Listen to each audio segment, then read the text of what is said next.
Baik, selamat siang Bapak Ibu Saudara sekalian yang dikasihi oleh Tuhan kita Yesus Kristus. Di mana saja suara saya dapat ditangkap, dan selamat bertemu kembali dengan saya Bapak Agustinus Panu.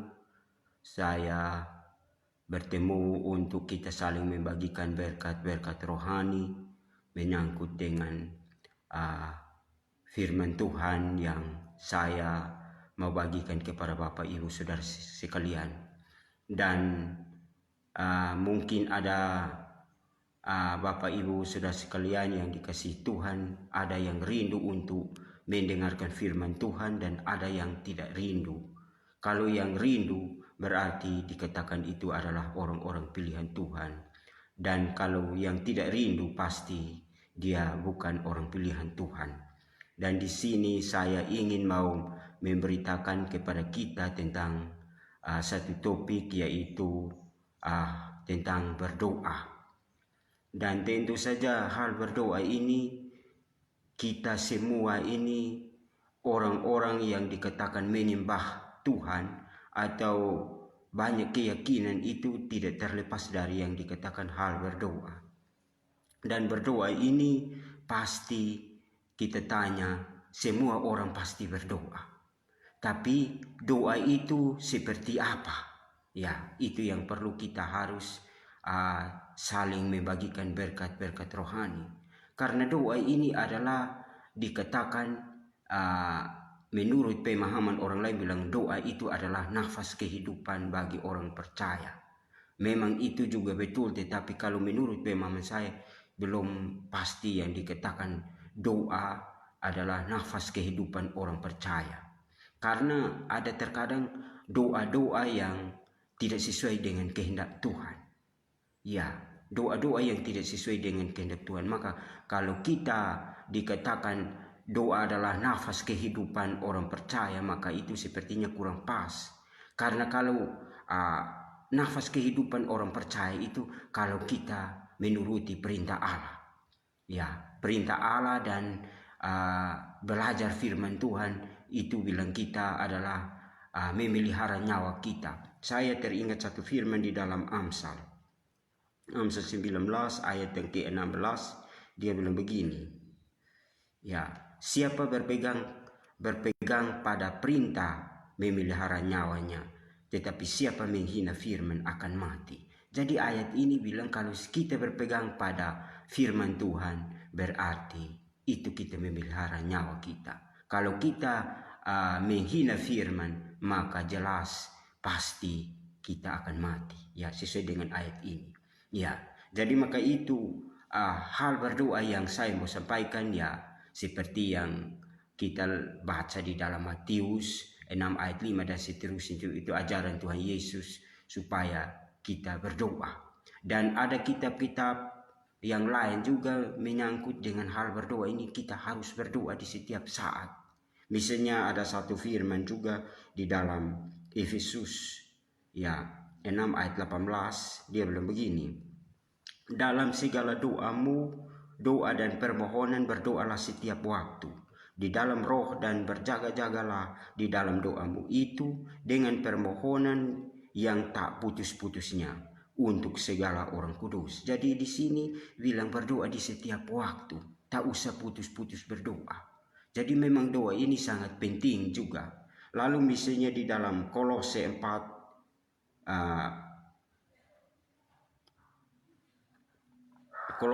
ayat yang kedua, dia bilang bertekunlah dalam doa, dan dalam pada itu berjaga-jagalah sambil mengucap syukur. Ya, jadi ini juga menyangkut dengan doa, berdoalah. Lalu misalnya ada di dalam Roma 12 ayat yang ke-12, dia juga bersukacitalah dalam pengharapan, sabarlah dalam kesesakan, dan bertekunlah dalam doa. Jadi ayat-ayat ini jelas bahwa suruh kita untuk kita berdoa di setiap saat, dan tidak usah putus-putus berdoa. Ya, tetapi doa yang seperti apa? Ya, nah di sini saya belum menyampaikan hal berdoa Bapak Mama. Saya ingin mau menyampaikan satu hal. Berdoa itu biasanya kita katakan Bapa kami yang ada di dalam sorga. Ya, Bapa kami yang ada di dalam sorga, sesuai dengan doa Bapa kami. Tetapi kita harus periksa, apakah saya ini anak Allah atau anak siapa?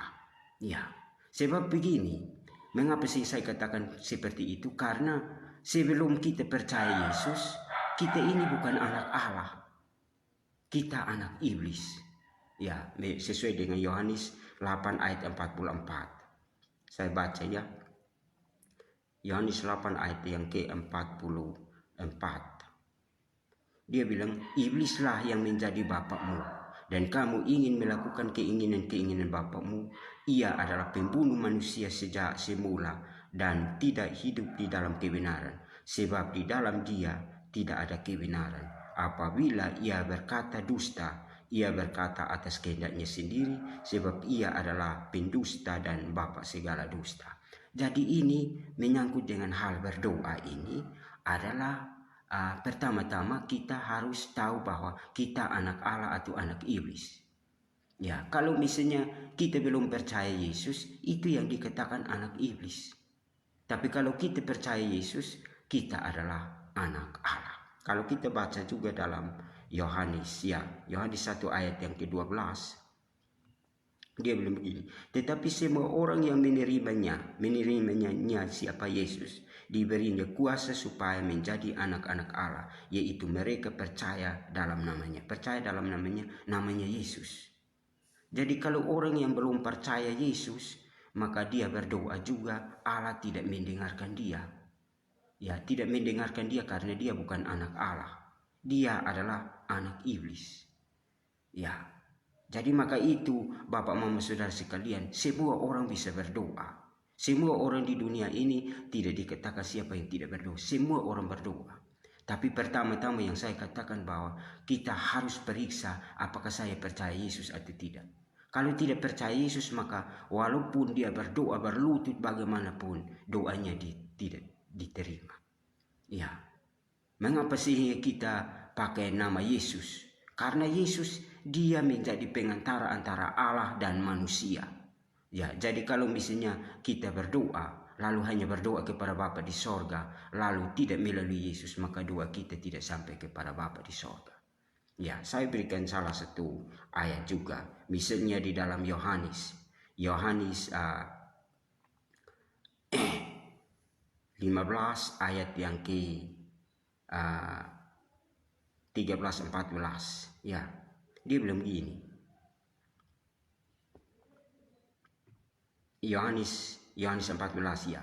Yohanes 14 ayat 13-14. Ya, bisa Bapak Mama bisa baca di situ. Dan apa juga yang kamu minta dalam namaku, aku akan melakukannya supaya Bapak dipermuliakan di dalam anak. Jika kamu meminta sesuatu kepadaku dalam namaku, aku akan melakukannya. Jadi ini dalam arti Yesus, kalau kita meminta sesuatu harus melalui Yesus. Baru bisa Yesus memberikan apa yang kita miliki. Mengapa sih kita harus melalui? Karena Yesus itu adalah yang Allah menjadi manusia. Ya, jadi maka itu kalau kita berdoa, minta sesuatu harus melalui Yesus. Kalau langsung Bapa di sorga tidak bisa menjawab kita. Ya, di sini ayat sudah jelas bagi kita. Dia bilang begini, dan apa juga yang kamu minta dalam namaku, aku akan melakukannya supaya Bapa dipermuliakan di dalam anak. Kalau misalnya ayat 14 juga, jika kamu meminta sesuatu kepadaku dalam namaku, aku akan melakukannya. Minta sesuatu itu hal berdoa. Ya, jadi maka itu Yesus yang datang sebagai manusia, Allah menjadi manusia, dan dia menjadi pengantara antara Allah dan manusia. Misalnya di dalam pertama Timotius 2 ayat yang ke-5. Karena Allah itu Esa dan Esa pula dia yang menjadi pengantara antara Allah dan manusia, yaitu manusia Kristus Yesus. Ya, jadi ayat-ayat ini Bapak Mama sudah jelas bahwa kalau kita berdoa harus melalui Yesus, baru Yesus bisa dengan Bapa bisa memberikan apa yang kita perlukan. Tetapi seperti yang tadi saya katakan bahwa kita berdoa, tapi doa itu kita harus periksa apakah saya anak atau anak iblis. Kalau anak iblis tidak bisa menjawab kita, karena kita bilang Bapa kami yang sorga. Ya, Bapa kami yang sorga, Bapa tidak bisa menjawab. Itu berarti kita bukan anak Allah, tetapi anak iblis. Ya, dari maka itu Bapak mau supaya kita berdoa sesuai dengan Tuhan. Ya, dan kalau kita tidak dapat, itu bukan sesuai dengan kehendak kita, tetapi harus sesuai dengan kehendak Tuhan. Kehendak Tuhan yang tadi. Ya, di dalam pertama Yohanes 5 ayat yang ke-14 dia begini. Dan inilah keberanian percaya kita kepadanya, yaitu bahwa ia mengabulkan doa kita jikalau kita meminta sesuatu kepadanya menurut kehendaknya. Jadi kita harus berdoa harus sesuai dengan kehendak Tuhan. Terkadang kita doa kita supaya kita paksa Tuhan untuk menjawab doa kita. Tetapi ini ayat bahwa kita harus berdoa sesuai dengan kehendak Tuhan. Lalu misalnya kalau doa kita belum terjawab, kita periksa juga karena masalah dosa kita menghalangi sehingga doa kita tidak bisa terjawab. Ya, karena di dalam saya ada ingat Yesaya 59 ayat 1 dan 2. Dia bilang begini, dosa adalah penghambat keselamatan. Ya, sesungguhnya tangan Tuhan tidak kurang panjang untuk menyelamatkan, dan pendengarannya tidak kurang tajam untuk mendengar. Tetapi yang merupakan pemisah antara kamu dan Allahmu ialah segala kejahatanmu, dan ia membuat dia menyembunyikan diri terhadap kamu sehingga ia tidak mendengarkan ialah segala dosamu. Ya, jadi ayat-ayat ini masalah dosa. Kalau kita berdosa dan pikiran-pikiran jahat di dalam hati kita, maka jelas Allah tidak mau mendengarkan kita. Ya, jadi maka itu periksa doa-doa kita yang harus sesuai dengan kehendak Tuhan. Ya, kalau misalnya ada niat jahat dalam hati kita, memang Allah tidak bisa mendengarkan kita. Di dalam Mazmur, ya, Mazmur 66 ayat yang ke-18.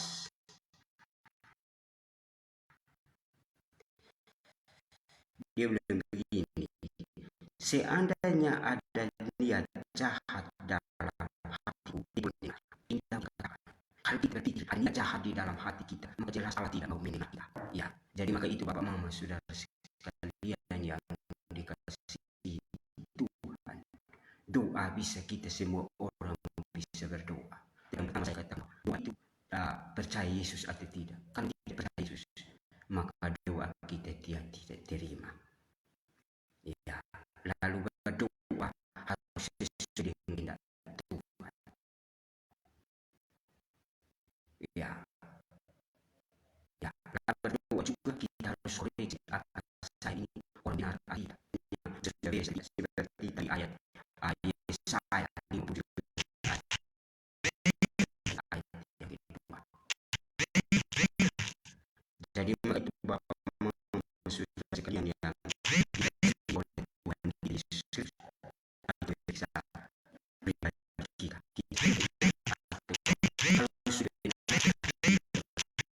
Kalau misalnya berdoa tidak diterima, itu karena doa sabar. Misalnya di dalam Yakobus 4 ayat yang ketiga juga. Ya, atau kamu berdoa juga, tetapi kamu tidak menerima apa-apa karena kamu salah berdoa. Sebab yang kamu minta itu hendak kamu habiskan untuk memuaskan hawa nafsumu. Jadi yang kita meminta itu bukan meminta untuk memuliakan Tuhan, tapi kita berdoa untuk kita punya hawa nafsu di dalam dunia ini. Kita hanya memuaskan hawa nafsu kita. Jadi ingat bahwa terkadang orang-orang ikut doa, orang-orang yang ikut gereja hanya dia berdoa untuk mendapat sesuatu, tapi bukan memuliakan Tuhan. Ya, Jadi maka itu Bapak Mama Saudara sekalian, kita harus turuti apa yang Tuhan kehendaki. Kita berdoa, ya. Karena memang seperti ayat-ayat yang tadi saya katakan bahwa Tuhan Yesus juga ajarkan kita untuk kita berdoa terus supaya kita jangan jatuh ke dalam pencobaan. Misalnya di dalam Lukas ya. Lukas 22 ayat 40 dia bilang begini. Ya, setelah tiba di tempat itu, ia berkata kepada mereka. Mereka itu siapa? Murid-muridnya.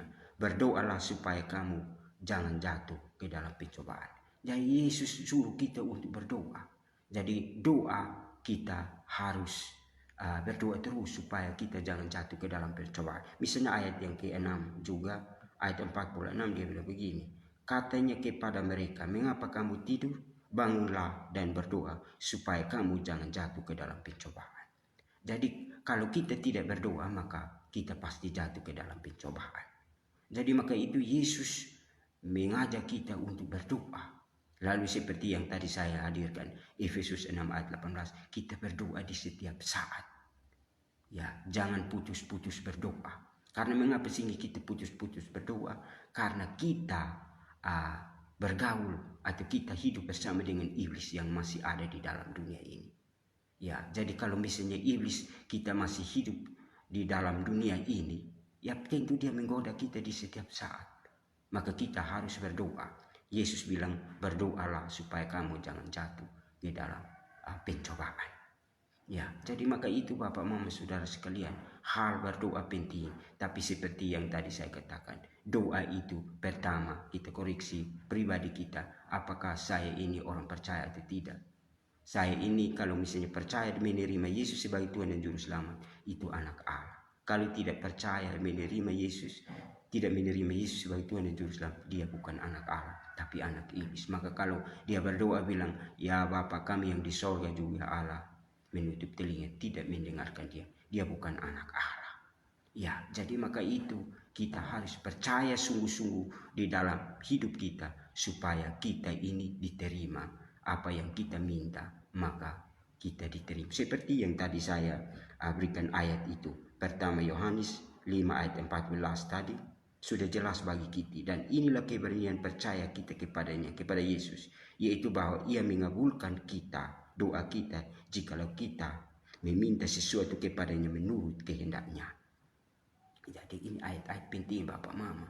Jadi kalau kita berdoa, harus berdoa dengan sungguh-sungguh dan percaya Yesus, maka doa kita bisa sampai kepada Bapa di sorga. Terkadang orang juga berdoa tidak menyebut nama Yesus. Dia hanya menyebut nama Allah saja. Ingat, Allah bilang dia tidak bisa menjawab kita kalau kita membelakangi anaknya. Karena Yesus katakan di dalam Yohanes 14 ayat 6, akulah jalan dan kebenaran dan hidup. Tidak ada seorang pun yang datang kepada Bapa kalau tidak melalui aku. Jadi kalau kita langsung Bapa, tidak melalui Yesus, maka doa kita tidak terjawab. Dan hidup kekal itu juga ada di dalam Yesus. Ya, hidup misalnya di dalam pertama Yohanes 5 ayat yang ke-11 dan 12. Dan inilah kesaksian itu, Allah telah mengaruniakan hidup yang kekal kepada kita, dan hidup itu ada di dalam anaknya. Barang siapa memiliki anak, ia memiliki hidup. Barang siapa tidak memiliki anak, ia tidak memiliki hidup. Jadi maka itu Bapak Mama Saudara sekalian yang dikasihi oleh Tuhan kita Yesus Kristus, mari kita periksa pribadi kita masing-masing, karena setiap saat pasti kita berdoa. Tapi doa yang seperti apa? Itu yang kita harus teliti dalam hidup ini. Doa-doa kita ada yang tidak terima karena salah berdoa seperti di dalam Yakobus 4 ayat yang ketiga tadi. Maka kita harus berdoa sesuai dengan kehendak Tuhan. Ya, jadi maka waktu-waktu kita berdoa juga kita punya mau supaya kita berdoa harus terjawab. Tetapi Tuhan bilang segala sesuatu ada waktunya. Sesuai pengkhotbah 3 itu. Segala sesuatu ada waktunya. Ya, jadi maka itu Bapak Mama Saudara sekalian, kita teliti doa-doa kita dalam hidup ini. Ya, jadi mungkin itulah hal berdoa yang saya mau bagikan kepada kita lewat firman-firman Tuhan yang kita akan belajar, terutama kita belajar terus firman Tuhan. Karena tadi kalau firman kita tidak belajar, maka kita tidak memelihara firman, maka nafas kehidupan kita juga kita tidak memelihara nafas kita. Karena yang Tuhan sendirilah yang akan di dalam tangannya dia memegang segala yang bernafas di dalam kehidupan. Misalnya di dalam Ayub ya, Ayub 12 ayat yang ke 8, ayat yang ke 9 ya, 10. Siapa di antara semuanya itu yang tidak tahu bahwa tangan Allah yang melakukan itu, bahwa di dalam tangannya terletak nyawa segala yang hidup dan nafas setiap manusia. Jadi maka itu Bapak Mama Saudara sekalian, segala sesuatu nafas yang hidup di dalam dunia ini itu ada di dalam tangan Tuhan. Terlebih kita punya nafas manusia ini, Tuhan yang pegang. Maka kalau kita mengalami kehidupan itu adalah nafas, Tuhan masih memelihara kehidupan kita. Jadi itulah yang saya bisa sampaikan kepada kita, dan mudah-mudahan firman Tuhan datang kepada kita membawa berkat bagi yang mau terima, tidak terima juga tidak dipaksakan, asal saya mau memberitakan firman